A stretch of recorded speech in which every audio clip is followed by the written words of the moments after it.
मिंबर नूर पे रौनक अफरोज बावकार उलमाए मिल्लत इस्लामिया व हाज़रीन, अस्सलाम वालेकुम व रहमतुल्लाहि तआला व बरकातुहू। वालेकुम अस्सलाम व रहमतुल्लाहि तआला व बरकातुहू। अल्हम्दुलिल्लाहि व कफ़ा व सलामुन अला इबादिहिल लज़ीना इस्तफ़ा, अम्मा बाद। फ़अऊज़ु बिल्लाहि मिनश शैतानिर रजीम, बिस्मिल्लाहिर रहमानिर रहीम। नहनु नज़्ज़लना ज़िक्रा व इन्ना लहू लहाफ़िज़ून। आमन्तु बिल्लाहि सदक़ल्लाहुल अज़ीम व बल्लगना रसूलुहुन नबियुल अमीनुल मकीनुल करीम व नहनु अला ज़ालिका लमिनश शाहिदीन व शाकिरीन वल्हम्दुलिल्लाहि रब्बिल आलमीन। आइए हम और आप अक़ीदत व मोहब्बत के साथ सारी कायनात के मरकज़ अक़ीदत रूही फ़िदाहु जनाब अहमद मुज्तबा मोहम्मद मुस्तफ़ा सल्लल्लाहु तआला अलैहि वसल्लम के बारगाह नूर में तोहफ़े दुरूद पाक पेश फरमाएं। अल्लाहुम्मा सल्लि अला सय्यिदना शफ़ीअना हबीबना मौलाना मुहम्मदिल माज़िल जुद वल करम व आलिहि व अस्हाबिहि व बारिक वसल्लिम।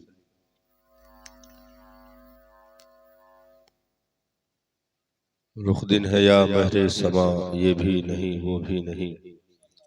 शब जुल्फ़ या मुश्के खुता, ये भी नहीं वो भी नहीं। बुलबुल ने गुल उनको कहा, कुमरी ने सर्वे जा फ़िज़ा। हैरत ने झुझला कर कहा, ये भी नहीं वो भी नहीं। खुर्शीद था किस जोर पर, क्या बढ़ के चमका था कमर। बेपर्दा जब वो रुख हुआ, ये भी नहीं वो भी नहीं। डर था कि ईसियां की सजा अब होगी या रोज़े जजा।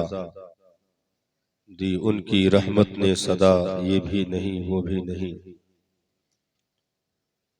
है बुलबुले रंगी रजा या तोतिए नगमा सरा। हक ये की वासिफ है तेरा, ये भी नहीं वो भी नहीं। हज़रात, आज इदारे के सालाना जलसे दस्तार बंदी के मौके पर उलमा फजला की हाजिरी है। हम और आप शिरकत किए हुए हैं। अल्लाह ताला सभी की हाजिरी अपनी बारगाह में कबूल फरमाए। आज ये जो दीनी दूल्हा बने हुए हमारी निगाहों के सामने हमारी कौम के मुस्तकबिल बैठे हुए हैं, ये खुशी दुनिया कभी भी छीन नहीं सकती। इसे इंशाअल्लाह कभी भी नजर नहीं लग सकती है, क्योंकि हम कुरान याद करने के लिए ईंट की चार दीवारियों के मुहताज नहीं हैं। हम जहां भी बैठ जाएंगे वही दरसगाह होगी, वही क़ाल अल्लाह क़ाल रसूल की जमजमा खानियां होगी। ये हमारी चमक आज भी है, सुबह क़यामत तक रहेगी इंशाअल्लाह। और यही वो कौम है जिसकी जीस्त की सांसों के सदक़े इस दुनिया को जीने का मौका मिला हुआ है। जिस दिन हम ना रहेंगे, बड़े बड़े सरबा फलक पहाड़ भी जमीन पर टिक नहीं सकते हैं, क्योंकि सबहों का वजूद कौम मुस्लिम से है। ये रब का वादा है, जब तक एक भी कलमा गो इस जमीन की के कलेजे पर मौजूद रहेगा, कयामत नहीं आ सकती। तो हमारे ही वजूद से इस दुनिया को बहारें मिली हुई है। हम ना रहेंगे, बहारें भी नहीं रह सकती। मदरसे के इस कारकर्दगी को आपने मुलाहजा किया, और सलाम हो मदरसे के असातिज़ा और हजरत मौलाना साहब क़ारी आरिफ साहब, जिन्होंने वो जौहर आपके बच्चों को अता कर दिया है कि दुनिया में मिटना तो बहुत दूर की बात है, नबी का वादा है कब्र की मिट्टी भी इनके कलेजों को खा नहीं सकती।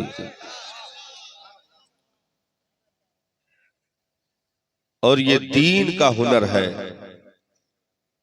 जिसे पूरी दुनिया की दौलत एक तरफ रख करके अगर तौला जाए तो पूरी दुनिया की दौलतें हल्की पड़ जाएंगी, हाफिज़े कुरान का वजन भारी हो जाएगा।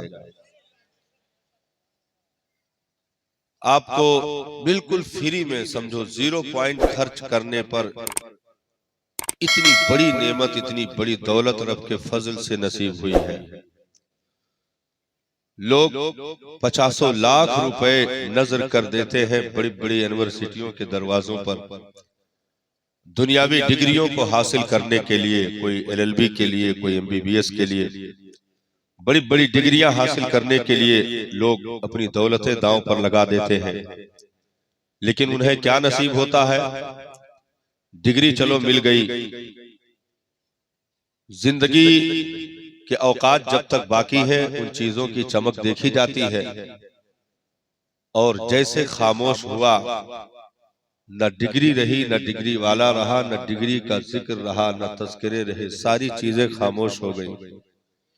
लेकिन ये वो डिग्री है कि दुनिया में जब तक रहेगी बोलती रहेगी, कब्र में भी इंशाअल्लाह तिलावत का मौका मिलता रहेगा, कब्र में भी तिलावत का मौका मिलता रहेगा। और मेरे नबी का वादा है, इरशाद फरमाया कि कल बरोज़े हश्र परवरदिगारे आलम मेरी उम्मत के हुफ़ाज़ को बुलाएगा, मेरी उम्मत के हाफिज़े कुरान को तलब फरमाएगा। उम्मत के सारे हाफिज़े कुरान रब की बारगाह में हाजिर होंगे। परवरदिगारे आलम इरशाद फरमाएगा, जैसे तू दुनिया में मुसल्ले पर खड़े होकर के कुरान का तराना सुनाया करता था, आज मेरे सामने वही तराना फिर से पढ़ दे। तो नबी फरमाते हैं, हाफिज़े कुरान रब की बारगाह में कुरान पढ़ता जाएगा, रब उसके दर्जों को बुलंद फरमाता जाएगा। यहाँ तक कि इरशाद फरमाया कि जन्नत के 100 दर्जे हैं, और हाफिज़े कुरान रब की बारगाह में कुरान पढ़ते पढ़ते उन 100 दर्जों को पार कर लेगा। कुरान पढ़ते पढ़ते उन 100 दर्जों को पार कर लेगा। और जिन माँ बाप के कोख से इन्होंने दुनिया में आंखें खोली, उन्हें भी मायूस नहीं किया जाएगा। नबी ने इरशाद फरमाया, मन हफिज़ल कुरान व अमिला बिमा फीह उल्बिसा वालिदाहु ताजन यौमल क़ियामा ज़ौहु कज़ौइश शम्स। जिसने कुरान को दुनिया में याद किया, बरोज़े क़यामत कल उनके वालिदैन को अरसे महशर में अहले महशर के सामने वो ताजे ज़र्री पहनाया जाएगा जिसकी रोशनी चांदो सूरज की रोशनी से कहीं ज्यादा होगी। उस शख्स के बस्ती के लोग अर्ज करेंगे कि मौला, ये तो हमारे गांव का बहुत मामूली आदमी था, कोई बहुत बड़ा शोहरत याफ्ता नहीं था, बड़ी दौलतों का मालिक नहीं था, और कोई नेकियों में भी बहुत ज्यादा इसको जीने नहीं मिले हुए थे। उसके बावजूद आज इतना बड़ा रुतबा अरसे महशर में सबके सामने क्यों दे दिया गया? परवरदिगारे आलम इरशाद फरमाएगा, मेरे बंदो, ये रुतबा इसके सजदों की बुनियाद पर नहीं दिया गया है, बल्कि इसके बेटे हाफिज़े कुरान की बुनियाद पर दिया गया है। और हाफिज़े कुरान को ये आजादी दी जाएगी अरसे महशर में कि अपने खानदान में से उन मुंतखब लोगों को जिनके लिए जहन्नम की सजा सुनाई जा चुकी होगी, जहन्नम की सजा सुनाई जा चुकी होगी, हाफिज़े कुरान को ये अख्तियार दिया जाएगा, तो उनके हाथ को पकड़ करके जन्नत में लेकर जा सकता है, ये तुझे पावर दिया जा रहा है। तो ये तो माँ बाप का मामला हो गया। लेकिन याद रखें, जितने लोग यहाँ दर्दे दिल के साथ बैठे हुए हैं, या इदारे के एक भी ईंट में उन्होंने अपनी कुर्बानियां पेश की है, जितने लोग भी इदारे के बुनियाद पढ़ने से लेकर के यहाँ तक इमारत के पहुंचने तक कुछ होंगे, बहुत सारे लोग दुनिया से जा चुके होंगे, उनकी कब्रों में भी रहमतें बरस रही होगी और सुबह कयामत तक उनके कब्रों पर रहमतों नूर की मूसलाधार बारिशें होती रहेगी। जिन्होंने इन हाफिज़े कुरान के लिए यानी कुरान को याद करने के लिए, तालीम कुरान को आम करने के लिए अपनी कुर्बानियों को पेश करके इस इदारे के क़याम को अमल में लाया और यहाँ के असातिज़ा, मुआविनीन, मुंतज़मीन, सदर, सेक्रेटरी, कमेटी के अफराद जो भी दामे दिल में कदमे सुखने हिस्सा लिए, उन सबों के लिए सुबह कयामत तक के लिए ये मदरसा सदक़े जारिया है, ये हाफिज़े कुरान सदक़े जारिया है, ये उलमा सदक़े जारिया है।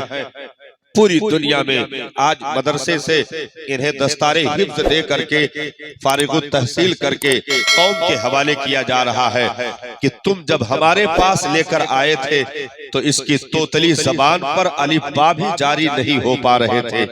जब तुमने हमें दिया था इसे कपड़े पहनने की भी तमीज नहीं थी। जब तुमने हमारे हवाले किया था एक सादा लौह लेकर के, कलेजे की एक जो है कलेजे के कोरे कागज को लेकर के ये हमारे सामने आया था। बहुत मेहनतों मशक्कत के बाद कई हफ्ते लग गए इसको अलिफ से या तक याद कराने में, कई हफ्ते लग गए उसके जबर जेर पेश को इसकी जबान पर जारी करने में, कई हफ्ते लग गए इसको शीन स्वाद जा की जो है तजवीद के साथ इसको पढ़ने की तमीज देने में, कई हफ्ते लग गए। चटाइयां टूट गई, चप्पल खिस गए, बैठने वाले बैठते रहे, याद करने वाले याद करते रहे, कोशिशें करने वाले कोशिशें करते रहे। रब ने करम फरमाया, कौम के सबसे छोटी कद के बच्चों को भी परवरदिगारे आलम ने 6666 आयते कुरानिया को उनके उन सादा कलेजे की तख्तियों पर नोट कर दिया।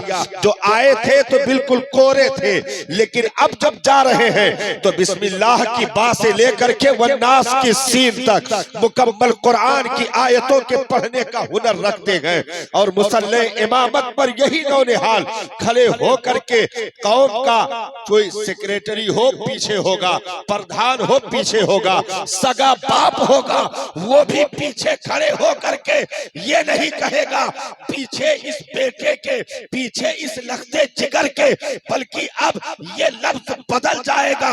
बेटा घर में कहना, लखते जिगर मोहल्ले में कहना, नूरे नजर बाद में कहना, यहाँ इसका नाम बदल चुका है। क्योंकि कुरान ने अब सिर्फ बेटे तक का पोस्ट नहीं रखा बल्कि इमामत का पोस्ट अदा कर दिया है। अब सगा बाप भी कहेगा पीछे इस इमाम के अल्लाहु अकबर, प्रधान कहेगा पीछे इस इमाम के अल्लाहु अकबर, सदर सेक्रेटरी दुनिया के ओहदेदारान भी कहेंगे पीछे इस इमाम के अल्लाहु अकबर। एक कुरान को कलेजे में जगह क्या दे दी, सुबह कयामत तक के लिए रब ने इमामत उसको तोहफे में अता कर दी। कल भी कौम का रहबर था, आज भी है और इंशाअल्लाह हमेशा वो कौम का रहबर ही रहेगा। नारे तकबीर, नारे रिसालत, जश्ने मुख्तारे कायनात, जश्ने दस्तारबंदी, हजरत अल्लामा मुफ्ती कमालुद्दीन साहब किबला, मदरसा हनफिया तालीमुल इस्लाम, नारे तकबीर, नारे रिसालत। तालीम के लिए दुनिया ने बड़ी तरक्की की है। तालीम में अरे कह लीजिए 25 से 30 सालों में दुनिया ने बड़ी तरक्की की है और ऐसे ऐसे सिस्टम निकल आए हैं कि आप दूध पीते बच्चे का भी एडमिशन करवा सकते हैं। हाँ, दाखिले हो रहे हैं। बैग में जहां किताबें और छोटे छोटे जो है पेंसिल, रबड़ कटर रख के भेजे जाते हैं, वहीं पर बच्चों के लिए दूध का बाटल भी भेजा जाता है। एडमिशन अब मतलब दुनिया तरक्की कर गई है, दूध पीते बच्चों का भी एडमिशन होने लगा। मैंने कहा करो, पढ़ाने लगे। घर वालों ने भी उस दूध पीते बच्चे के लिए भी मंथली 4-5 हजार रुपए फीस देने पर रजामंदी जाहिर कर दी, देने लगे। मैंने कहा दो भाई, मामला चलता रहा। कोशिशें करते करते वो इंटर हाई स्कूल तक पहुंच गए। चलो डिग्री कुछ मिल गई, थोड़ी बहुत हासिल हो गई। मैंने कहा अब दूध पीते जमाने से लेकर के इसके हाई स्कूल इंटर की मार्कशीट हासिल करने तक तुम जरा रकम को काउंट कर लो कि कितना लगा दिया। तो आप मामूली स्कूल से अगर तालीम ले रहे हो, रकम काउंट करोगे तो वहां तक कम से कम 3 से 4 लाख रुपए बन जाएंगे। और अगर थोड़ा सा लेवल ऊंचा करोगे तो 8 से 10 लाख रुपए बनेंगे। 8 से 10 लाख रुपए बनेंगे। 8-10 लाख रुपए। और आगे जाओ तो एक एक साल के साहब 1.5-2 लाख रुपए हैं। और आगे जाओ, बहुत तरक्की कर लिया दुनिया ने, बहुत बड़े दूर से घेराव किया है हजरत आज। हाँ, ये जुमला बहुत दूर से घेराव है, बहुत दूर से घेराव है इसका। अभी समझेंगे इंशाअल्लाह, चलते रहिए थोड़ी देर और। मैंने कहा काउंट करो, 8-10 लाख रुपया एक मार्कशीट हासिल करने के लिए, किसी लेवल का गिने जाने के लिए नॉर्मली 8 से 10 लाख रुपया तुमने काउंट कर लिया। और बगैर किसी तारीख के, गैर हाजिरी के तुम खुद चल करके अपने कदमों से एक दिन भी स्कूल का आदमी तुम्हारी चौखट पे नहीं खड़ा था कि जो है बच्चे की मंथली पूरी हो रही है और वो पैसा जमा कर दीजिए, उसका डेट हो गया है तो तारीख करीब आ गई है, लाइए रसीद काट देते हैं, लाइए निकालिए 1100 रुपए, 1000 रुपए, 2000 रुपए। कभी स्कूल का आदमी आपकी चौखट पे नहीं आया, कभी स्कूल का आदमी आपकी चौखट पे नहीं आया। माइक वाले जरूर चले गए, या अल्लाह माइक वाले चले गए, माइक वाले चले गए, सही करो भैया।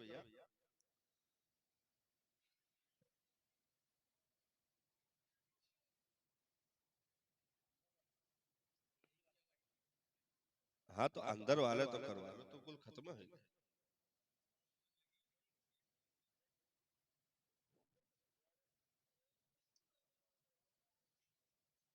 सलातो सलाम पढ़ लो। अरे ठीक, तो सुनिए, अरे 8-10 जो हो उसको कम कर दीजिए, तो सामने वाला खाली या बगल वाला कहीं एक साउंड खाली सही कर दीजिए बस। हाँ नहीं नहीं, पूरे ना चलाओ, तो कम करने का मतलब है कि एक ही सही चला दो।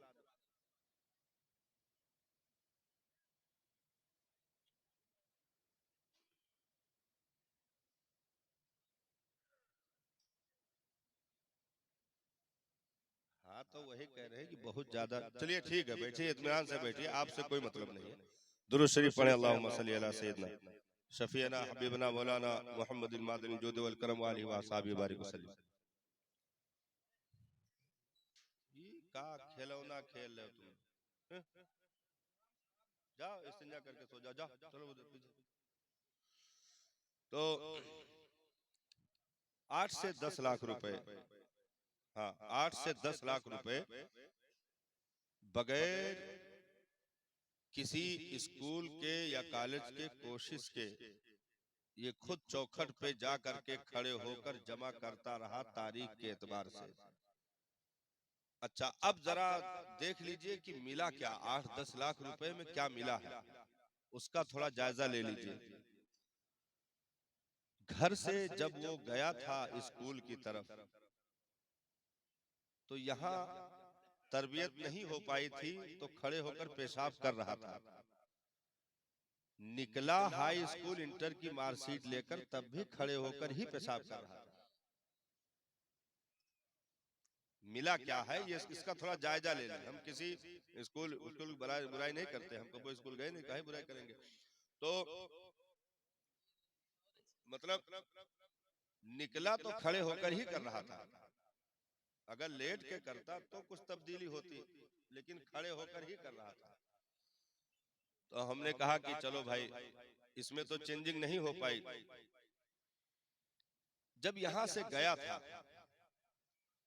तो जो अखलाक लेकर के गया था उसमें और गिरावट ही आई, उसमें तरक्की नहीं हुई।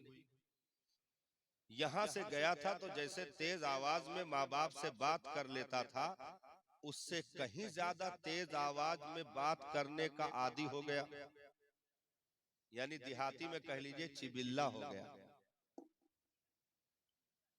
निकला तो अब भाई वहां ना असातिज़ा का अदब कर सकता है, नहीं कर रहा है, तो यहाँ माँ बाप का अदब क्या खाक करेगा। निकल करके आया तो पहले से ज्यादा हुनर बिगड़ चुके थे, और क्या लेकर के आया है वो हुनर में। माँ की तबीयत बिगड़ गई, आखिरी लम्हात चलने लगे, सूरह यासीन सिरहाने पढ़ने की बात आई तो 10 लाख रुपए जिस पर खर्च किया गया था वो पीछे नियत बांधे खड़ा था। बाप की तबीयत बिगड़ी, कुरान की आयतें पढ़ने की बात आई तो पीछे खड़ा था, जनाजे की बात आई तो पीछे खड़ा था, नमाज की बात आई, उसके रकातों की, उसके फराइजो वाजिबात की बात आई तो पीछे खड़ा था। मतलब सारी चीजों से अंगूठा टेक हो चुका था, सिर्फ एक मार्कशीट लिए खड़ा था 10 लाख रुपए में। और वो कहां ले जाएगी मार्कशीट। घूस के इतने बड़े बड़े दरवाजे मुल्क में खुले हुए थे कि उसका पूरा खानदान घुस जाता। हाँ, वो मार्कशीट लेकर जाएगा कहां। मजबूर हो करके अब कहा जाए कि LLB की डिग्री ठेले पर टांग करके लोग पकौड़ा तल रहे थे, ये कहने की बात नहीं है, देखा गया है, देखा गया। MBBS की डिग्री टांगे हुए लोग सब्जी बेच रहे थे, ये भी देखा गया। क्या लेकर के आया। 10 लाख रुपए 20 लाख रुपए खर्च करने के बाद क्या मिला, खाक, कुछ नहीं। चलो नौकरी मिल भी गई, कमाता रहा, तो जब तक उसे रखा जाएगा, जब तक घुटनों में लुआब बाकी है, कमर में ताकत बाकी है, यानी उम्र का एक लेवल है, उसके बाद भगा दिया गया। अब कोई पूछने वाला नहीं है। थक हार करके जहां ठेले का मुनकिर हो करके गया था, फिर आकर के कबूले इस्लाम कर लिया, फिर उसी के पीछे लग गया। क्या करेगा। ये है दुनिया की तालीम। लेकिन जब आपने मदरसा हनफिया तालीमुल इस्लाम के हवाले अपने बच्चे को किया तो मौलाना ने ये नहीं कहा कि सिक्योरिटी में 10,000 जमा कर दीजिए, मौलाना ने ये नहीं कहा कि आप मंथली 1500 रुपए देने के लिए रजामंदी जाहिर करिए, मौलाना ने ये नहीं कहा कि आप सालाना 1.5 लाख रुपए जमा करिए, मौलाना ने ये नहीं कहा कि किताब का आपका जो कोर्स तब्दील होते हैं 6-6 महीने पर, वो कोर्स के 2,500-3,000 हजार रुपए आप जमा करिए, मौलाना ने ये नहीं कहा कि आप कॉपी का पैसा अलग से दीजिए, ड्रेस का पैसा अलग से दीजिए, जूते मोजे का पैसा अलग से दीजिए, उसके कोर्स का पैसा अलग से दीजिए, छमाही इम्तिहान के जो चार्जेस लगते हैं वो चार्ज अलग से पड़ेगा, तिमाही का अलग से पड़ेगा, बिल्डिंग मेंटेनेंस का अलग से पड़ेगा, कंप्यूटर लॉबी का अलग से पड़ेगा, ये आप देने के लिए तैयार हो जाइए। मौलाना ने कुछ नहीं कहा। आप वहां खड़े थे हाथ जोड़कर कि सर मेरे बच्चे के एडमिशन कर लीजिए, तो वो कह रहा था कि अरे ओवर हो गया, ले जाओ भाई, ओवर हो गया, सब लिस्ट भरियो, कहाँ रहते हो, देर कर दिया मतलब सुना दिया, चले आए चुपचाप। यहाँ आपने बच्चे को भी लेकर के आप नहीं पहुंचे, आप ऐसे होटल पर बैठे हुए थे, मौलाना साहब उधर से गुजरे, आपने सलाम किया और कहा मेरा इरादा था कि बच्चे को हाफिज कुरान बना देते। मैंने देखा सुबह मौलाना साहब खुद उंगली पकड़े लिए बच्चे को चले आ रहे थे, सलाम किया, गले मिल गए और कहा मुबारक हो आपकी इस सोच को, आपकी इस फिक्र को, इस्तकबाल है आपका मदरसे में, आपका बच्चा कहाँ है, लेकर के आइए। आपने जैसा तैसा उठा करके दे दिया। 0 पॉइंट का कोई भी मुतालबा नहीं, कोई भी रकम का मुतालबा नहीं, किसी कॉपी किताब का मुतालबा नहीं, आपने उनको दे दिया। और जब वक्त गुजरते गुजरते 2 साल, 3 साल, 4 साल का अरसा गुजरा, जहां से हिफ्ज शुरू की जाती है, कोई 2.5 साल, कोई 3 साल, 4 साल भी ले लेते हैं बच्चे, जहन के एतबार से है। कायदा बगदादी से हम उम्र नहीं जोड़ रहे हैं, तो चलो कायदा बगदादी से भी जोड़ लीजिए, तो 12-15 साल। अब तो हमने अभी बहुत कम उम्र का 7 साल का बच्चा देखा, 7 साल का बच्चा देखा हाफिज कुरान। हाँ, 8 साल का बच्चा हाफिज कुरान। तो चलो 10 साल लग गए, 15 साल मौलाना ने ले लिया आपका। आपके उस बच्चे को जहां चड्डी पहनने की तमीज नहीं थी, वहां से आपने मौलाना के पास छोड़ा, आपका इस्तकबाल किया गया। ना आपके घर मदरसे से फोन पहुंचा कि फीस लेट कर दिए हो, बच्चे को धूप में खड़ा कर दिया गया है। न यहाँ से फोन पहुंचा कि अगर अगले महीने नहीं जमा किए तो बच्चे को निकाल कर बाहर फेंक दिया जाएगा। कोई प्रेशर नहीं, कोई दबाव नहीं, उल्टे आपको सलाम किया जा रहा है, आपको मुबारकबाद दी जा रही है। और जब 10-15 साल के बाद आपके उस 0 पॉइंट से चलने वाले बच्चे को जब मौलाना ने, इन उलमा ने, इन हुफ्फाज ने जब आपको इस सूरत में ला करके बिठा करके सर पर ताजे हिफ्ज को सजा करके दिया है, तो अब ये इस लायक बन चुके हैं, बाप का हाथ भी चूम लेते हैं, माँ के कदम भी चूम लेते हैं, मोहब्बत से सलाम भी करते हैं, अदब का तकाजा भी है, अखलाक नुमाया हो चुके हैं। उस्ताद का अदब अलग है, माँ बाप के अदब अलग है, भाई बहन के अदब अलग है, घर वालों के हुकूक अलग है, समाज की फिक्र अलग है, कौम की फिक्र अलग है, गांव वालों की फिक्र अलग है, अपने मुल्क की फिक्र अलग है। इन तमाम चीजों का वो धनी बना करके आपके हवाले कर दिए। और ऐसे हीरे जवाहरात जो 0 पॉइंट पैसा, कभी आपने ज़कात यानी अपने माल का मैल, अपने माल को साफ करने के लिए, धुलने के लिए आपने जो माल का मैल ज़कात की शक्ल में निकाला, आपने कुछ गरीबों को दिया, कुछ यहाँ 2-4-5 हजार मदरसे को दिया, कुछ दूसरे मदरसे को दे दिया। ऐसे आपकी जब मर्जी आई तब आपने सदका खैरात दे दिया, जब आपकी मर्जी आई तब आपने ज़कात और फितरे का पैसा दे दिया। कोई जायद रकम का मुतालबा नहीं।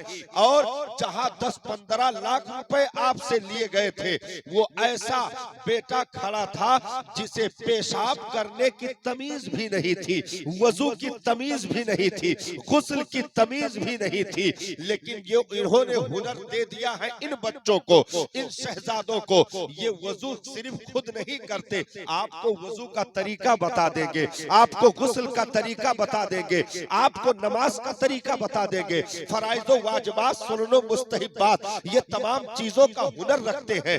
ये मस्जिद से लेकर के कब्रिस्तान तक, ये जन्नत के तमाम तर गुण आपको बताने का हुनर रखते हैं। यहाँ से लेकर के जीस्त से लेकर के मौत तक, यानी खुशी के लिबास पहनने से लेकर के कफन के लिबास को अपने बदन पर लाने तक, ये मुकम्मल तुम्हारे दीनी खैर खाह की शक्ल में जन्नत के तमाम तर वो रास्ते आपके लिए वाह करते जा रहे हैं। ये करो जन्नत मिल जाएगी, ये करो जन्नत मिल जाएगी, ये काम ना करना हराम है, ये काम ना करना नाजायज है, ये काम ना करना, इसको इस्लाम ने मना किया है। अखलाक ऐसा नहीं होना चाहिए। जिस पर 15 लाख खर्च किए थे, उसे न सुन्नत की तमीज थी, न फर्द की, न मुस्तहिबात का इल्म था, न उसे सना याद, न तहियात याद, न दुरूद इब्राहिम, न दुआए मासूर, न दुआए कुनूत, कुछ चीज का इल्म नहीं। इतना यतीम है 15 लाख खर्च करने वाला कि सगी माँ के जनाजे पर खड़ा है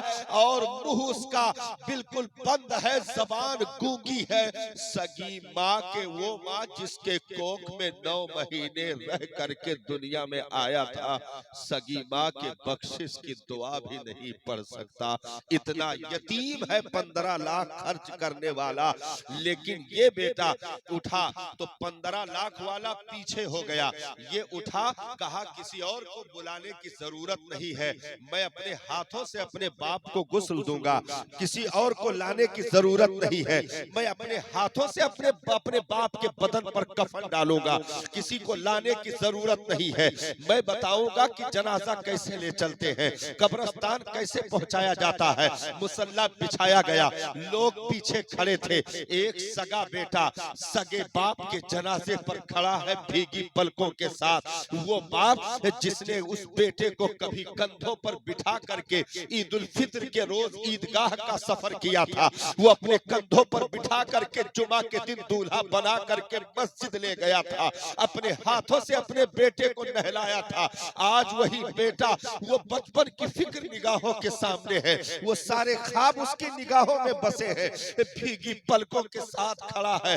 आज अपने बाप के बदन पे जब पानी डाल रहा है तो उसे जुमा के दिन अपने बाप को नहलाते हुए वो तस्वीर याद आती है कि कल बाप ने मुझे गोद में लेकर के नहलाया था, आज मैं अपने बाप को पानी डाल करके गुस्ल दे रहा हूँ। इसीलिए इस्लामी तरीका यही, नबी का फरमान भी यही है कि मैयत को जो सबसे ज्यादा करीबी हो वही गुस्ल दे, क्योंकि वो जितनी मोहब्बत से करवट बदलेगा साहब दूसरा नहीं बदल सकता है। क्योंकि नबी ने फरमाया जिस तरह जिंदों को तकलीफ होती है तुम्हारे मरने वालों को भी उतनी ही तकलीफ होती है। इसलिए जनाजा ले जाने में उसके बदन को झटका ना लगे, गुस्ल देने में उसे झटका ना लगे, उसे कोई ठोकर ना लगे, उसे कोई तकलीफ ना मिले, तो ये वही कर सकता है जिसके रगों में उस बाप का खून दौड़ रहा है। वो भीगी पलकों के साथ पानी डालता जा रहा है, रोता जा रहा, अपने बाप के बदन को धुलता जा रहा है और ये अर्ज करता जा रहा है मेरे मालिक रब्बिरहमहुमा कमा रब्बयानी सगीरा। जिस तरह इन्होंने मुझे बचपन पे रहमो करम करके मेरी परवरिश की थी, परवान चढ़ाया था, मेरे मालिक आज ये तेरे रहम के मुहताज है, करम के मुहताज है। एक बेटा, एक सगा बेटा सगे बाप के लिए दुआ कर रहा है, मेरे मालिक मेरे बाप की मग़फ़िरत फरमा दे, बख्शिश फरमा दे। भीगी पलकों के साथ वो ये काम करता रहा। जनाजा उठ करके कब्रिस्तान पहुंचा, मुसल्ले इमामत पर अब आवाज दी जाती है, कौन पढ़ाएगा? सगा बेटा मुसल्ले इमामत पर पहुंचता है, बाप का जनाजा है, बेटा खड़े हो करके, क्योंकि इस्लामी उसूल यही है जो मैयत का सबसे ज्यादा वली अकरब में हो वही जनाजे की नमाज पढ़ाए, यानी जो सबसे ज्यादा करीबी हो। तो अब बेटे से ज्यादा करीबी कौन होगा?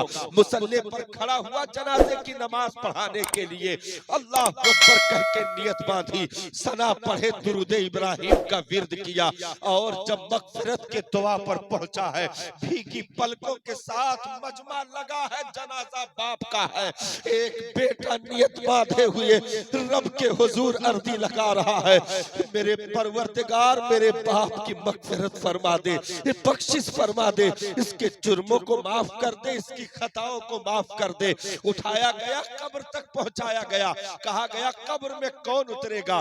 जो मैयत का ज्यादा करीबी हो, बाशरा हो, वो कब्र में उतरे ताकि उसकी बरकतें कब्र की मिट्टियों को भी नसीब हो जाए, कब्र की कोठरी को भी नसीब हो जाए। जिस पर 15 लाख खर्च किए थे वो फांसी को फाजिर बना खड़ा रहा, चेहरे पर न सुन्नते मुस्तफवी है न तकवे और तहारत का कोई मामला है, वो तो कब्र में उतरने के लायक भी नहीं है। लेकिन बाशरा हाफिज कुरान कब्र में उतरता है, रब उस हाफिज कुरान के उस कब्र की कोठरी में उतरने की वजह से वो बरकतें अता करता है कि उस जो है वीराने से उसे उनसियत हो जाती है, उस वीरानी कोठरी से उसे मोहब्बत होने लगती है, वो बरकतें अता करता है। क्योंकि मेरे आका सल्लल्लाहु ताला अलैहि वसल्लम खुद अपनी फूफी जान की कब्र में जा करके मेरे सरकार खुद कुछ देर तक लेटे रहे ताकि वजूद की बरकतें उस कब्र की कोठरी को मिल जाए, लेटे रहे।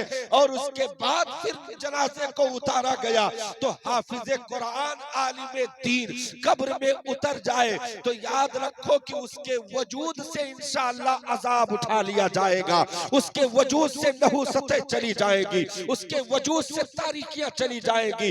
हाफिज कुरान ने जब गोद में बाप की नाश को लिया या माँ की नाश को अपने गोद में लिया, आज बाप का वो चेहरा, वो तस्वीर बाप की याद आई जब बाप कभी गोद में लेकर के उसे उठाया था। आज वो बाप को गोद में लिए खड़ा है।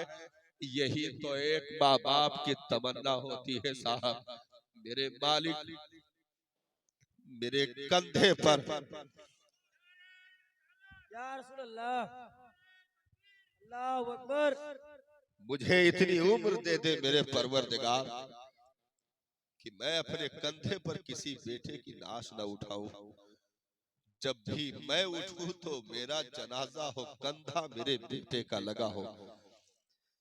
ये बुढ़ापे के उस बैसाखी को जिसको दीन ने संवारने का हुक्म दिया है, हमने इन्हें मुकम्मल संवार दिया। याद रखो, आपने बचपन से पानी डालते डालते इन होनहार दरख्त के पत्तों को आपने सिर्फ हरा नहीं किया है, बल्कि अब इनमें फूल भी निकल रहे हैं, फल भी निकल रहे हैं।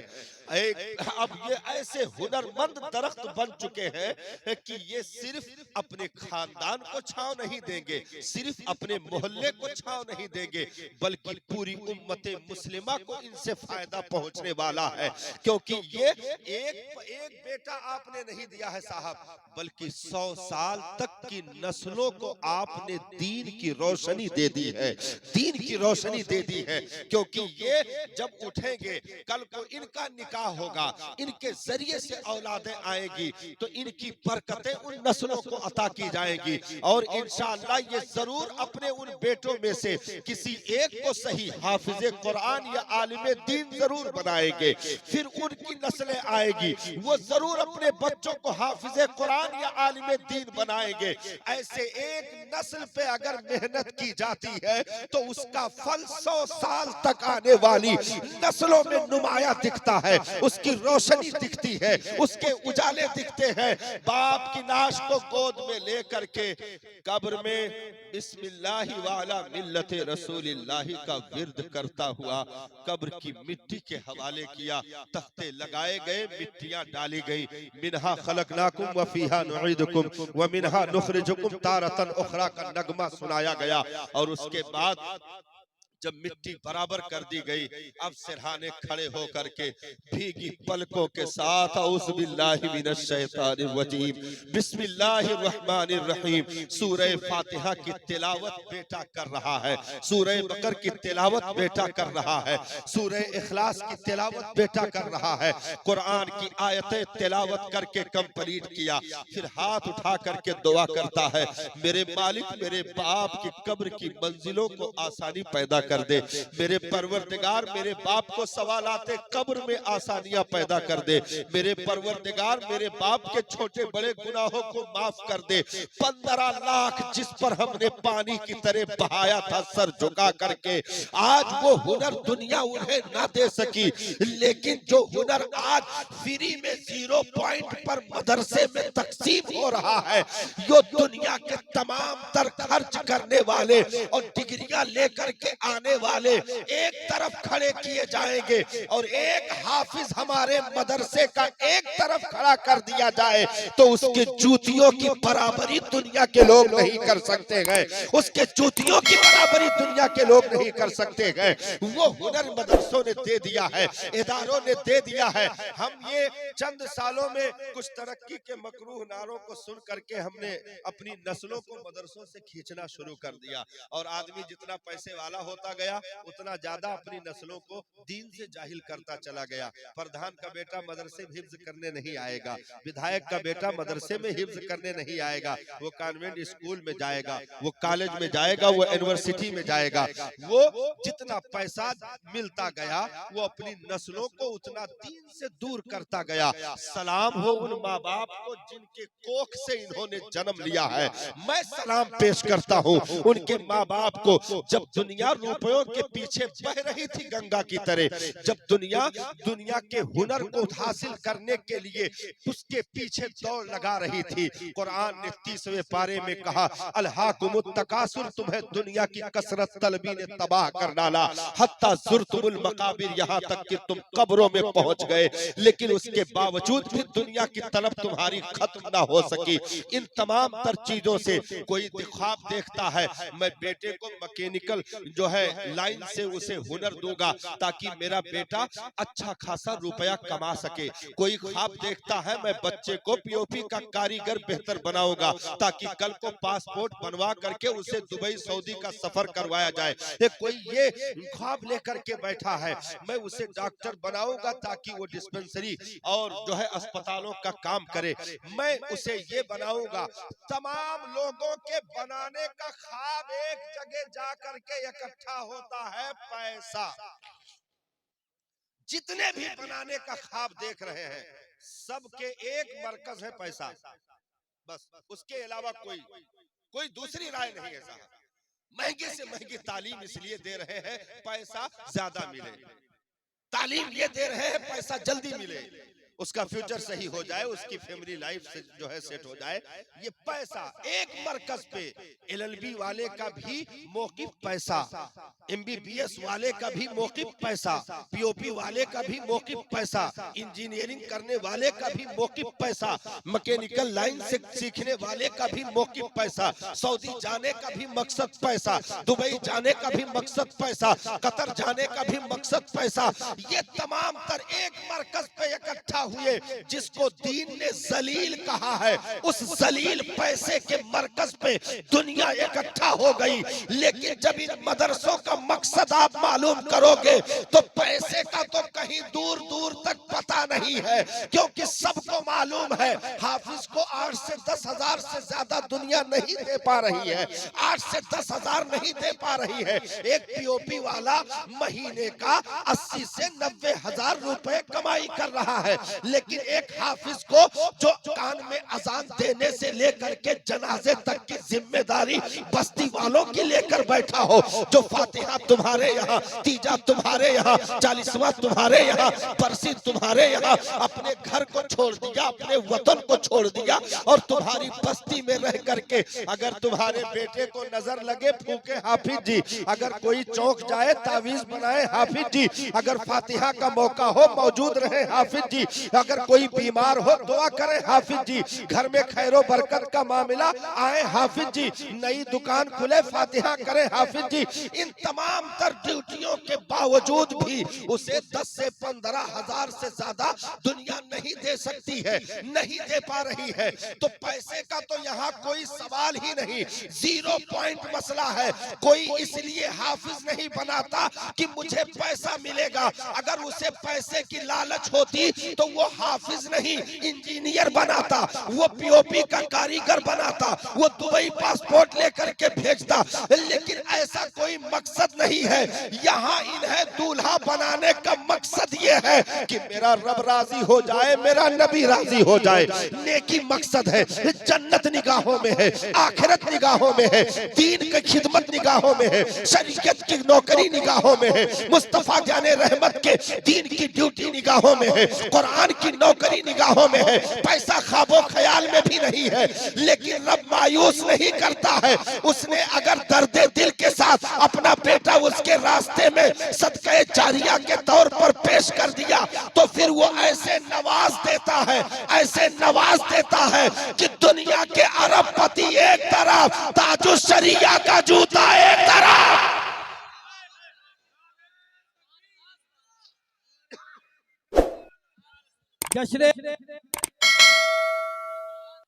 क्या दिया साहब? 10-15 लाख रुपए खर्च करने वाला, चलो बुला करके डिग्री हटाओ, डिग्री हटाओ, डिग्री हटाओ, बुला करके पूछते हैं कहाँ पढ़ो, कहाँ पढ़ के आए। बहुत ज्यादा अगर वो बताए पाई हैं तो 2-3 मिनट इंग्लिश बोल सकत है, एकरे अलावा कुछ नहीं। हाँ, लाओ, कुछ नहीं कहा, बताइए क्या लेकर के आए, क्या याद करके आए, कुछ नहीं। इतनी किताबें जो पढ़ी गई हैं उनमें से एक भी किताब चाहे 10 पेज के हुए, 15 लाख खर्चा किया है बाप ने, जबानी सुनाओ, एक भी किताब, APPLE एप्पल, एप्पल माने अनार।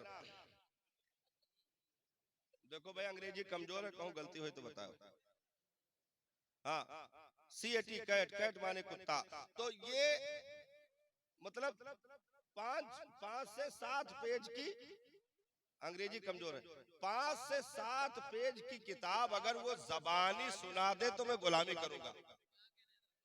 हाँ, 5 से 7 पेज की किताब अगर वो जबानी सुना दे तो मैं गुलामी करूंगा।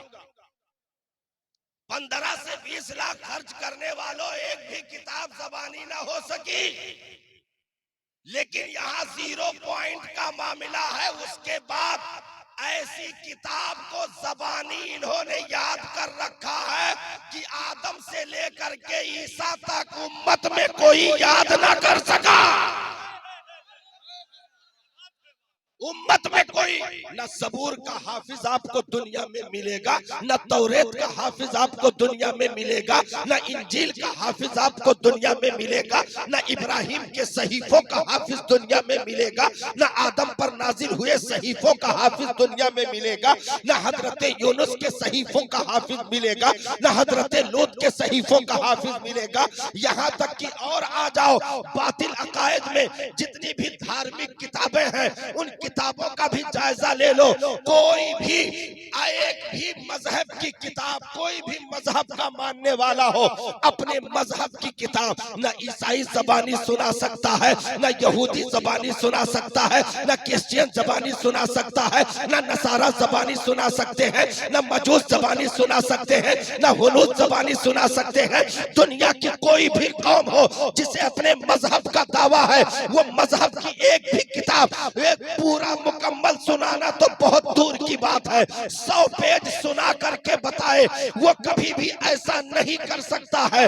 लेकिन यहाँ मजहब की किताब सिर्फ 6666 आयतें कुरान के 30 पारों की शक्ल में सिर्फ ज़बानी याद नहीं किया है, बल्कि ये बेटा इतना लायकदार रब के फजल से हो चुका है कि रुकू कितने हैं वो बताएगा, मद कितने हैं वो बताएगा, तशदीद कितने हैं वो बताएगा, सबर कितने हैं वो बताएगा, शेर कितने हैं वो बताएगा। यहाँ कहाँ मुशाबिहात की आयतें हैं, कहाँ मुहकमात की आयतें हैं, कहाँ मुकद्दरात हैं, कहाँ ये तमाम तर चीजें नासिखो मंसूख, ये तमाम तर चीजें ज़बानी आयतों के जरिए वक्फ़े मुतलक का कायदा ये बताएगा, वक्फ़े जायज का कायदा ये बताएगा, वक्फ़े लाजिम का कायदा ये बताएगा। यहाँ तक कि कोई भी माई का लाल अगर सिर्फ सबर के बजाय पूरे 6666 आयत में एक भी आयत में सबर की जगह ज़ेर पढ़ेगा तो ये गिरीबान पकड़ लेगा। नारे तकबीर, नारे रिसालत, मुख्तारे कायनात व दस्तारबंदी, उलमाए अहले सुन्नत, मसलके आला हजरत, नारे तकबीर। इसलिए कुरान के फॉलोअर कभी मायूस नहीं हुए साहब। 100 साल दुनिया की किताबों पर पाबंदी लगा दो, उनके रिलीज होने पर पाबंदी लगा दो कि भाई देखो 100 साल तक ना छापो, छापना बंद कर दो, कुरानो छापो बंद करो ना। 100 साल तक सारी किताबें छापना बंद कर दो और उसके बाद 100 साल और उस पे छोड़ दो, जितना छपी उपी रहा है वो सब पुरान होकर सब खत्म हो जाए। 200 साल डाल दीजिए, छपने पर पाबंदी है, मौजूदा नुस्खे गल गए, खत्म हो गए, सारी चीजें खा के पेबंद हो गई, कुछ ना बची। अब बुलाओ हर मजहब की किताब को, 200 साल के बाद बुलाओ हर मजहब की किताब को, तौरेत तू बोल दे, इंजील तू बोल दे, तो जो कुतुब खानों में थे वहीं पर दफन हो गए, अब उनकी चीखें भी सुनाई नहीं पड़ रही हैं, सब कुछ खत्म हो चुका है। 200 साल के बाद पूरी दुनिया के तमाम मज़ाहिब में सन्नाटा है। अपने अकीदे के सबूत में एक भी पेज ला करके साबित नहीं कर सकते। लेकिन याद रखो, जब पूरी दुनिया 200 साल के बाद गूंगी हो जाएगी, तो सिर्फ अगर इस पूरी दुनिया में कोई खड़े होकर बोलेगा तो मेरी कौम का 7 साल का बच्चा भी उठकर खड़ा होगा। इधर आओ प्यारे, हुनर आजमाए तो तीर आजमा, हम जिगर आजमाए। वो हुनर इदारों में दिया जाता है साहब। ये तो 15-20 सालों में गैरों ने बुराई कर करके होटलों में चुगलखोरी और मुनाफिकत बाजारों में करके मदरसों के वकार को मजरूह कर दिया। हाँ, ऐसे मतलब बात करने लगे, चालू मौलवी बनावत है, कामिल है मौलवी बने, गली गली ट्यूशन पढ़ाई है, फातिहा करी है, 21 रुपए रसीद करी है, और क्या करें, बेकार। मदरसे उदरसे में कुछ ना करो। अच्छा, कुछ लोग ऐसे अवबाश लोग आजकल सोशल मीडिया पर कुछ ज्यादा खुजली मची है, पोस्ट डालते हैं मदरसों में कुरान बंद करके बच्चों को इंजीनियर बनाया जाए, बच्चों को डॉक्टर बनाया जाए। मैंने कहा पहले तुम्हारे पागलपन का इलाज आगरा में करवाया जाए।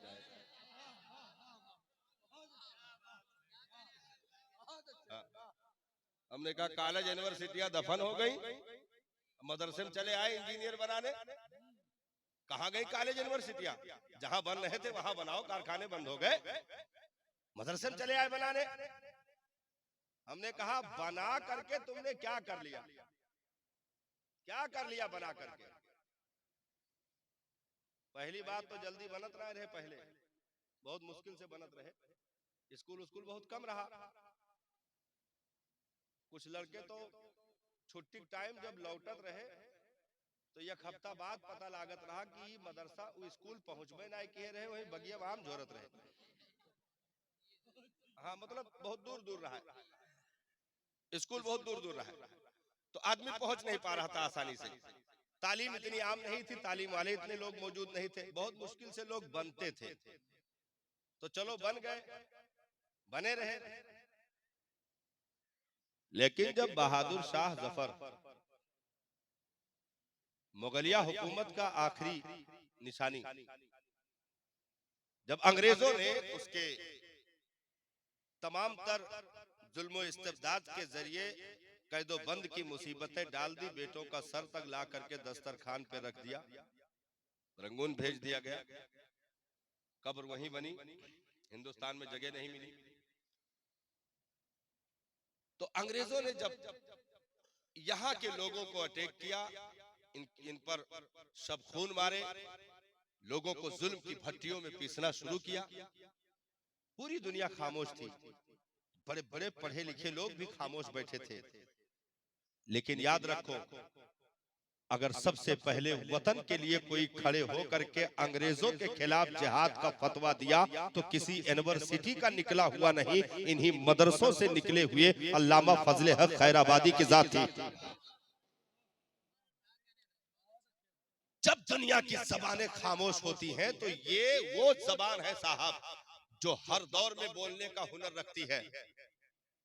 जरा सा अगर डांट दो और पीछे से अगर कुछ ऐसा दबाव वाला मामला आ जाए तो अंग्रेजी के जितना स्पेलिंग है कुल जहन से निकल जाएगी। हाँ, जितनी स्पेलिंग है सब निकल जाएंगी। लेकिन जब अल्लामा अमजद अली मुसन्निफ बहारे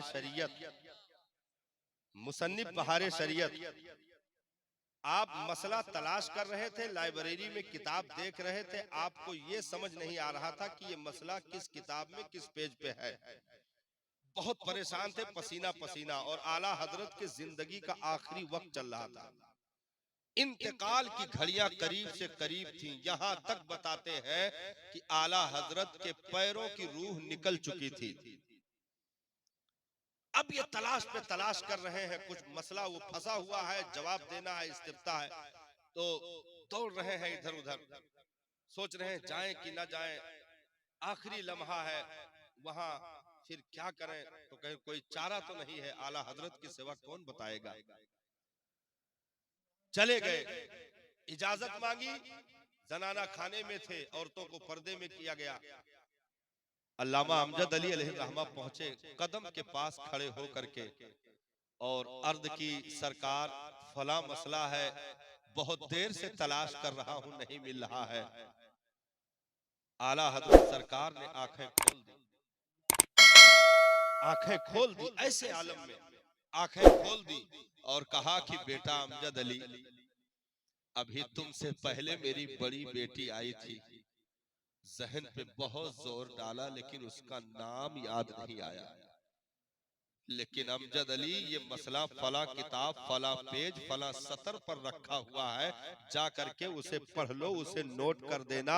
और अल्हम्दुलिल्लाह बड़ी बेटी का नाम तो याद नहीं आया, लेकिन दीन का कोई भी मसला हो अहमद रजा को अभी भी मुकम्मल याद है। हाँ, ये वो इल्म है जो न मिटता है न मिटने देता है, न मिटता है न मिटने देता है। ये मुनाफिकत की गई, मदरसों में ये कर दो, ये जो है जबान दाखिल कर दो, वो जबान दाखिल कर दो, तुम्हारे बच्चे अंधेरे में जा रहे हैं। हमने कहा वो अंधेरे ही भले थे जो कदम राह पे थे, रोशनी लाई है मंजिल से बहुत दूर हमें। हमारे लिए वही अंधेरे बेहतर है, क्योंकि हम दुनिया बनाने के लिए दुनिया में नहीं आए हैं, दुनिया में आखिरत बनाने के लिए आए हैं। इसलिए इंजीनियर, डॉक्टर, फलासफर का सपना बाद में देखना, दुनिया बनाने की फिक्र बाद में करना। तुम सिर्फ गर्दन झुका करके दीन बना दो, रब ना तुम्हें दुनिया में जलील करेगा ना आखिरत में जिल्लत देगा। इज्जतें यहाँ भी मिलेंगी, इज्जतें कब्र में भी मिलेगी, इज्जतें हश्र में भी मिलेगी, क्योंकि ये वो हुनर है, याद रखो, जो दीन के साथ काम करता है, दीन कभी उसे बेयारो मददगार नहीं छोड़ता है, दीन कभी उसे तन्हा नहीं छोड़ता है। मौला अली करमल्लाहु वजहुल करीम फरमाते हैं कि इल्म मेरा सबसे बेहतर साथी है, मैं जो भीड़ में होता हूँ तब भी मेरे साथ होता है, मैं तन्हाई में होता हूँ तब भी मेरे साथ होता है। लैसल जमालु बि अस्वाबि तुज़य्यिना, इन्नल जमाल जमालुल इल्मी वल अदबी। कपड़ों से, अच्छे लिबास पहनने से कोई खूबसूरत नहीं होता है, असल खूबसूरती इल्म और अदब की खूबसूरती है। इसलिए इन मुकद्दस शहजादों को जिन्होंने ये काम कर दिया, ऐसा काम है साहब जो न दुनिया में मिटने वाला है, न कब्र में मिटने वाला है, न हश्र में मिटने वाला है। दुनिया तरक्की का नारा लगा करके वो अपना सफर करे, हम दुनिया की जबान, दुनिया को कुछ समझने के लिए या अपने दीन की बात उनके जहन तक पहुंचाने के लिए, चलो हम बच्चों को इंग्लिश भी सिखाएंगे, हम बच्चों को हिंदी मीडियम भी सिखाएंगे, ये सारी जबानें हम हासिल करें, इस्लाम पाबंदी नहीं लगाता है। तुम इंग्लिश मीडियम से भी तालीम लो, तुम जो है जो भी आपको इल्म समझ में आए, जो भी जबान समझ में आए, इस नियत से हासिल करो कि मैं अपने दीन की बात इस जबान में फला तक पहुंचाऊंगा, दूसरों तक तबलीग करके पहुंचाऊंगा। लेकिन अपने मजहब के इल्म को कभी कमजोर समझ करके डॉक्टर न बनना, अपने मजहब को कभी कमजोर समझ करके इंजीनियर न बनना, बल्कि दुनिया की तालीम भी हासिल हो, इल्म दीन भी तुम्हारे साथ रहे। क्योंकि जब दुनिया के तमाम तर डॉक्टर, तमाम तर फलासफर, तमाम तर जितने भी उलूम हासिल करने वाले लोग हैं, जब बातिल हमला करेगा तो वो सारे मैदान खाली हो जाएंगे। क्योंकि बातिल न महलों पर हमला करता है, न जमीनों पर हमला करता है, न तुम्हारी बस्तियों पर हमला करता है। बातिल अगर हमला करता है तो तुम्हारे ईमान पर हमला करता है, तुम्हारे अकीदे पर हमला करता है, तुम्हारी किताब पर हमला करता है, तुम्हारे मजहब पर हमला करता है। आज तक आपने कभी नहीं देखा होगा कि दुनिया में किसी कौम को मिटाने के लिए उसकी बस्तियों को वीरान करके उसकी नस्ल को खत्म कर दिया गया हो। नहीं नहीं, अगर ऐसा तरीका किसी ने अपनाया भी तो वो फेल हो गया। कभी भी इन चीजों से नस्लें नहीं मिट सकती हैं। दुनिया ने यही सीखा है कि नस्ल मिटाने के लिए, किसी कौम का वजूद मिटाने के लिए सबसे पहले उसकी जबान छीन लो, उसे अंगूठा टेक कर दो। और दूसरी चीज, उसके कायद, उसके रहबर, उसके पेशवा, उसके इमाम से उसे दूर कर दो। और तीसरी सबसे बड़ी साजिश, जो ये मुट्ठी बंधी हुई ताकतें हैं, इनको बिखेर करके तुम अलग अलग अकायद में तकसीम कर दो। कोई खान बन जाए, कोई पठान बन जाए, कोई सिद्दीकी बन जाए, कोई जो है अंसारी बन जाए, कोई फकीर बन जाए। अलग अलग बिरादरियों में तकसीम करके, अलग अलग अकायद में तकसीम करके, अगर एक गांव में 200 घर हैं तो 200 घरों में तुम कम से कम 50 फिरका तब बना दो, 50 पार्टी बना दो, 50 जगहों में इन्हें तकसीम कर दो। इनकी मस्जिदें भी, अंसारी की मस्जिद अलग होगी, खान की मस्जिद अलग होगी, पठान की मस्जिद अलग होगी, सिद्दीकी की मस्जिद अलग होगी। इन्हें बांटो, किसी भी एतबार से इन्हें एक ना होने देना, क्योंकि अगर ये एक दिल हो गए तो ये 1 अरब 40 करोड़ तो बहुत बात का मामला है। ये अगर एक दिल हो करके गले से गले मिलाकर अगर मदीना में ये कसम खा लिए कि मक्का के मुहाजिर सहाबा और मदीना के अंसार सहाबा ये दोनों भाई भाई हैं, आज नबी ने कह दिया जब एक दिल हो गए गले मिल करके तो 1 अरब 40 करोड़ की जरूरत नहीं पड़ी मक्का वालों को धूल चटाने के लिए।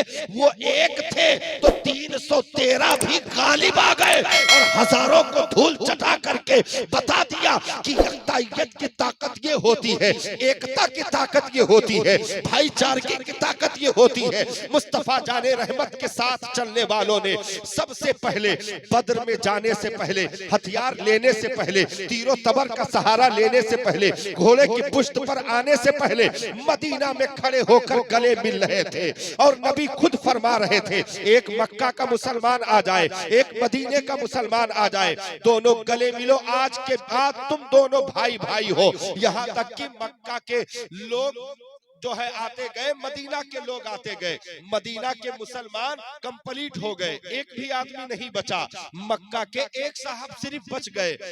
अब मदीना का कोई आदमी होता तो उन्हें भी गले मिलाकर भाई भाई कह दिया जाता। एक साहब मक्का से बच गए, मदीना वाले कंप्लीट हो गए जोड़े जोड़े में। नबी ने सबको भाई भाई कहा।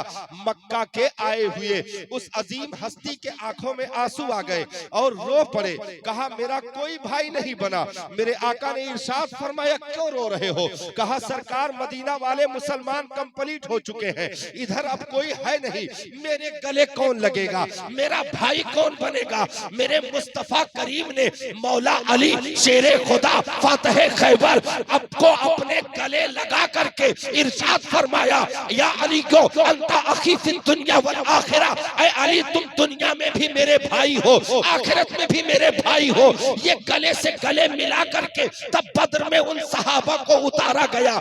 यानी नबी ने ये नुस्खा उम्मत को दे दिया कि किसी महाज पर कामयाबी के लिए बाद में जाना, पहले जांच कर लेना कि तुम मिले हो कि नहीं। अगर बिखरे हुए हो और निकलोगे तो फिर तुम्हारा वजूद भी नहीं बचेगा।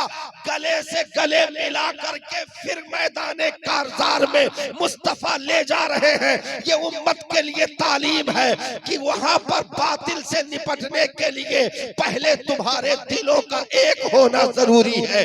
इसीलिए 5 वक्ता नमाज में अगरचे 10, 15, 20 की तादाद में आए, इस्लामी उसूल यही रहा, कानून यही रहा। कंधे से कंधे मिलाकर खड़े हो जाओ, कदमों के बीच में फासला ना रखना। मैंने कहा ये तो नमाज में नहीं था भाई, नमाज के जो भी फराइज पढ़े गए, उसूल पढ़े गए, ये चीज नहीं थी, ये कहां से आ गई? अगर ये नहीं करेंगे तो क्या नमाज नहीं होगी? इतना लाजिम क्यों कर दिया? नबी ने फरमाया अपने पैरों के बीच में शगाफ ना रखना, शैतान बकरी का बच्चा बन करके उसकी शक्ल में तुम्हारे सफों में दाखिल हो जाता है। इतना इस कदर सख्त उसूल क्यों दिए गए? उसूल यही है कि तुम्हें सिर्फ इबादत के लिए यहाँ नहीं लाया गया है, बल्कि एक मुनज्जम कौम, एक शीशा पिलाई हुई दीवार बनाने के लिए भी तुम्हें अल्लाह के घर में इकट्ठा किया गया है। सिर्फ सजदे का मसला होता तो अपना आदमी अलग अलग कोई भी नमाज पढ़ ले तो क्या नमाज नहीं होगी? नमाज हो जाएगी, घर में पढ़ेगा नमाज हो जाएगी। लेकिन सुनो, आखिरी गुफ्तगू चल रही, घबराइएगा नहीं, कहोगे मौलाना तो बिल्कुल फैल गए, एकदम मार हुआ, बस सलाम होने वाला। तो भाई अलग अलग पढ़ते तो क्या नमाज नहीं होती? नमाज हो जाती। लेकिन नबी ने ऐलान फरमाया कि जो लोग, गौर करिएगा हजरत, गौर करिएगा, जो लोग बगैर किसी वजह शरई के जमात में नहीं आते हैं, जलाल में थे सरकार, इरशाद फरमाया अगर औरतों और बच्चों का ख्याल ना होता तो मैं उनके घरों को आग लगा देता। नबी ने इरशाद फरमाया कि जो तन्हा पढ़ लेते हैं घरों में, ये नहीं कि नहीं पढ़ते हैं, पढ़ लेते हैं, उसके बाद भी जो जमात में नहीं आते हैं, कंधे से कंधा मिलाकर खड़े नहीं होते हैं, अगर औरतों बच्चों का ख्याल ना होता तो मैं उनके घरों को आग लगा देता। इस कदर जमात की अहमियत, और ऑफर दे दिया, कहा तुम अकेले पढ़ोगे तो तुम्हें एक नमाज का सवाब मिलेगा, लेकिन अगर जमात के साथ पढ़ोगे तो उस नमाज का सवाब 70 गुना बढ़ा दिया जाएगा, बढ़ा दिया जाएगा। ये ऑफर दे दिया। तो चलो 5 वक्ता में 10, 15, 20 खड़े हुए कंधे से कंधा मिलाए, जुमा में 100, 150 खड़े हुए कंधे से कंधा मिलाए, एक इमाम की एक आवाज पर, एक अल्लाह अकबर कहने पर हमने हाथ उठा करके नियत बांध ली। ईद उल फित्र में हम कम से कम 400-500 हजार की तादाद में पहुंच गए, कंधे से कंधा मिलाकर एक मुक्तदा, एक पेशवा, एक इमाम के कहने पर सबों ने हाथ उठा लिया और एक लफ्ज होकर के अल्लाह अकबर की सदा बुलंद की। हज्जे मुबारका पर काबे मुकद्दसा के सामने तकरीबन 4 से 6 लाख लोग दुनिया से इकट्ठा हुए, और वहां एक काबा, एक नबी, एक कुरान, एक दीन, एक शरीयत, एक इस्लाम, एक मुसलमान और एक लिबास। हाँ, 4 से 6 लाख मुसलमानों के उस मजमे का एक लिबास, 2 चादरें, कोई जुब्बा नहीं पहनेगा, कोई अमामा नहीं बांधेगा, सब नंगे सर हैं, सिर्फ बदन पे 2 चादरें बगैर सिली हुई, अरबी है वो भी डाले, अजमी है वो भी डाले, हबशी है वो भी डाले, हिंदी है वो भी डाले, मिस्री है वो भी डाले, एक बदन पे 2 चादर, सारे एक ही लिबास में, एक काबा के सामने, एक खुदा का बंदा बनकर, एक नबी का उम्मती बनकर, एक मजहब के पैरोकार, एक शरीयत पर चलने वाले, एक अकायद पर अमल करने वालों ने आज लब्बैक अल्लाहुम्मा लब्बैक ला शरीका लक लब्बैक इन्नल हम्दा इन्नल मुल्का वन निअमता ला शरीका लक, ये तमाम तर नगमे एक जबान से जो गूंजे हैं, एक लिबास में कंधे से कंधा मिलाकर, एक मैदान में, एक वक्त में, वक्त का भी इतना ख्याल रखा गया कि ये नहीं कि जोहर में इकट्ठा हो तो कोई असर में आए, ना ना, एक अरफात का मैदान, एक तारीख, एक दिन, एक वक्त में, एक लिबास में सबको इकट्ठा करके ये इस्लाम ने बता दिया कि ऐसे ही मुनज़्ज़म रहना, दुनिया तुम्हें कभी नजर नहीं लगा सकती। ये सिर्फ इबादत नहीं है साहब, बल्कि तुम्हारी एकता, तुम्हारे कंधे से कंधा मिला करके, इरशाद फरमाया तुम कंधे से कंधा मिलाकर खड़े हो जाओ, फिर रब तुम्हारे दिलों को मिला देगा, रब तुम्हारे दिलों को मिला देगा। आज अगर कोई ताकत काम कर जाती है तो हमारे बिखरे होने के नतीजे बहुत बड़े नतीजे हैं जो सामने मौजूद हैं। हमारा बिखराव है, अलग अलग अकायद में बट गए, अलग अलग चीजों में तकसीम हो गए। ये तमाम तर चीजें इन मदरसों से ही आपको हासिल होगा, क्योंकि ये सबक, ये दर्स, ये खिताब आपको इल्मे दीन का मदरसा ही दे सकता है। आपके इन बच्चों को सलाम, आपकी नस्लों को सलाम। और आज के इस सब के इस जलसे में, इदारे के इस जलसे में आने वालों, एक दिल से वादा करके आज घर वापस जाना कि रब ने मुझे औलाद की नेमत अता फरमाई। अगर बेटियों की शक्ल में दो चार बेटी अता फरमाई, बेटों की शक्ल में 2-4 बेटे अता फरमाए, तो उन बेटों में चलो सबको अगर हम नहीं पढ़ा सके गुर्बत की वजह से, तो कम से कम एक बच्चे को हम सदक़े जारिया के तौर पर आलिम दीन या हाफिज कुरान बनाएंगे, ताकि मेरी नस्ल की हिफाजत होती रहे, मेरे बख्शिश की जमानत बनती रहे। ये कसम खा करके रखो कि रब ने अगर 2-4 औलादें अता की तो उनमें से कम एक को आलिम दीन बनाएंगे। अगर आपने एक को बना दिया, इंशाअल्लाह वो पूरे खानदान के ईमान और अकीदे की हिफाजत का जिम्मेदार बनकर खड़ा होगा। फिर वहां कोई गुमराह नहीं हो सकता है। अगर बच्चियां मिली तो हम उन्हें कनीज़े खातूने जन्नत बनाएंगे, कनीज़े ज़ैनब बनाएंगे, उन्हें भी आलिमा और उन्हें भी कुरान की अच्छी तिलावत करने वाली, मसले मसाइल की जानकार।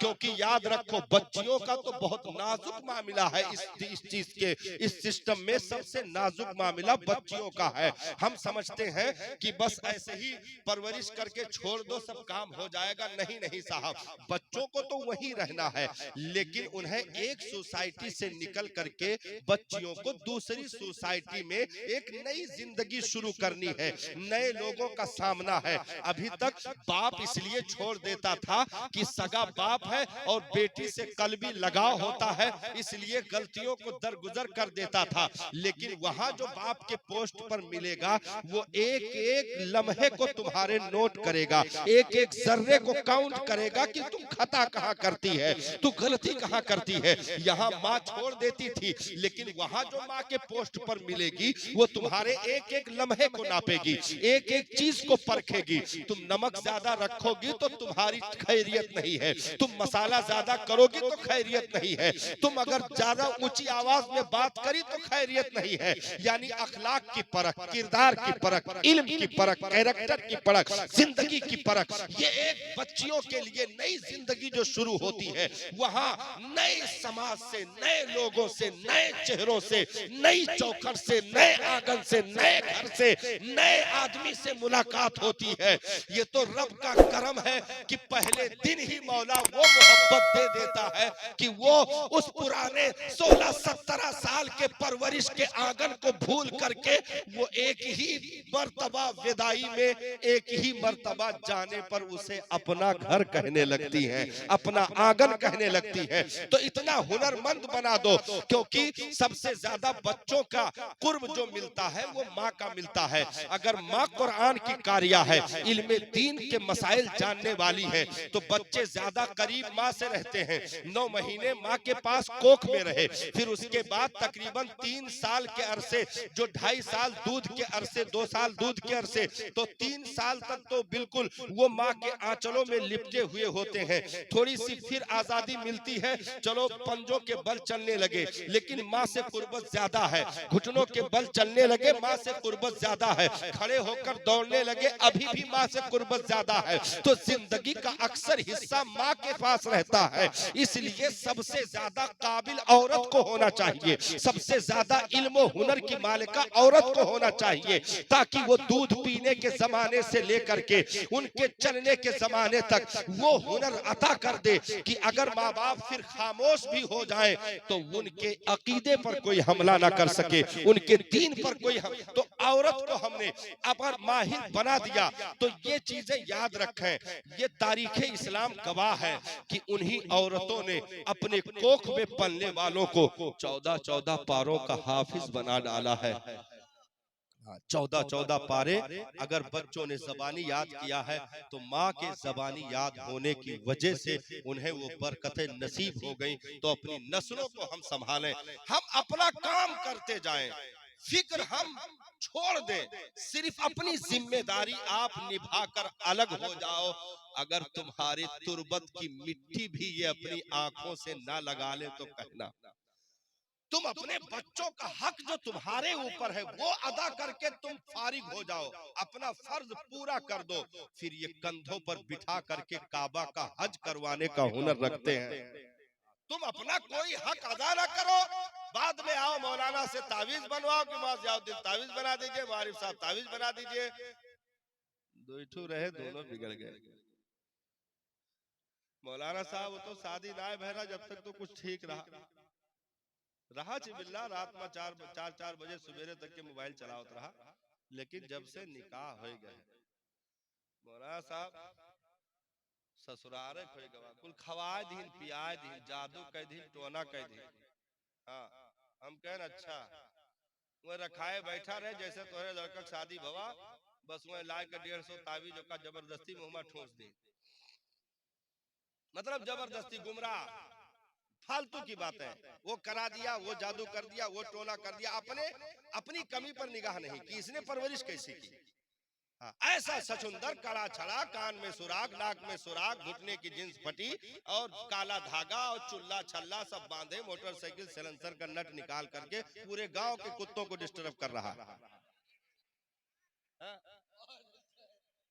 उल्टी सीधी हरकत है, अपनी परवरिश पर गौर नहीं करेगा कि हमने क्या किया बच्चों के साथ। शादी हो गई चला गया बेटा बिगड़ गया ताबीज दे दो गंडा दे दो। हम कहें सुनो ताबीज नहीं, तू मौलाने का मोम जामा कह के पहन लियो फायदा नहीं हो सकता। हाँ, जिंदगी में शिफा नहीं मिलने वाला। तुम अपनी परवरिश का हक अदा कर दो, उसके बाद इंशाअल्लाह ये अपना फर्ज जब पूरा करेंगे तो तुम बुढ़ापे में खुशी के आंसू गिराओगे। हाँ, ये तुम्हारे तलवे में छुपी हुई जन्नत को तलाशने में कमी नहीं छोड़ेंगे। तुम अपना हक अदा करो। तो ये बच्चों को कुरान देना, ये माँ बाप अपना हक अदा कर रहे हैं, क्योंकि जब तक बच्चे बालिग नहीं होते हैं बच्चों का हक माँ बाप पर होता है, जब बालिग होते हैं तो माँ बाप का हक बच्चों पर आता है। तो शादी से लेकर के बच्चे की विलादत से परवरिश तक ये नस्ल का हक हमारे ऊपर आयद होता है। हम अच्छी नस्ल पढ़ी लिखी अखलाकमंद दीनदार औरत से निकाह करें, ये भी हमारी नस्ल का हक है। और उसके बाद उनकी परवरिश का मुकम्मल ख्याल करें, ये उनका हक है।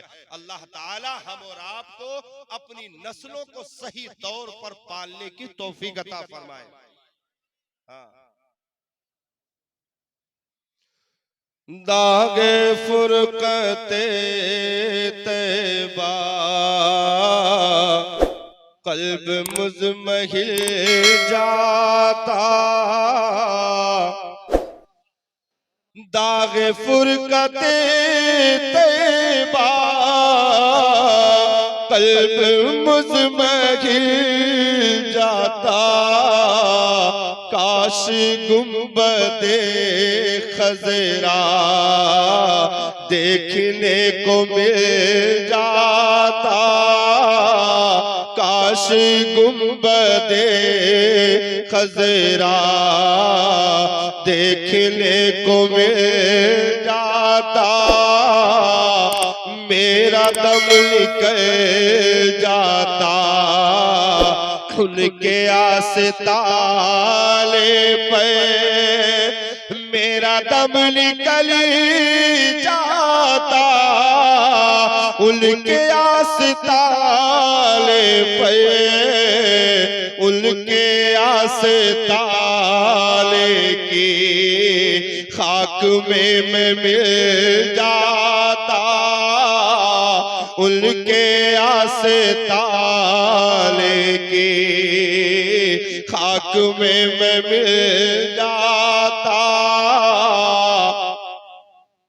और फुरकते मदीना ने वो दिए हमें सदमे, फुरकते मदीना ने वो दिए हमें सदमे, कोह पर अगर पड़ता कोह भी तो हिले जाता, काश गुंबदे खज़रा देखने को मिल जाता, और मौत लेके आ जाती जिंदगी मदीने में, मौत लेके आ जाती जिंदगी मदीने में मौत से गले मिल गए, जिंदगी से मिल जाता, मौत से गले मिल गए, जिंदगी से मिल जाता। काश गुंबदे खजरा देखने को मिल जाता, उनके दर पे अख्तर की हसरतें हुई पूरी, उनके दर पे अख्तर की, उनके दर पे अख्तर की हसरतें हुई पूरी। साइले दरे अक़दस से कैसे मुल्फ़इल जाता, काश गुंबदे खजरा देखने को मिल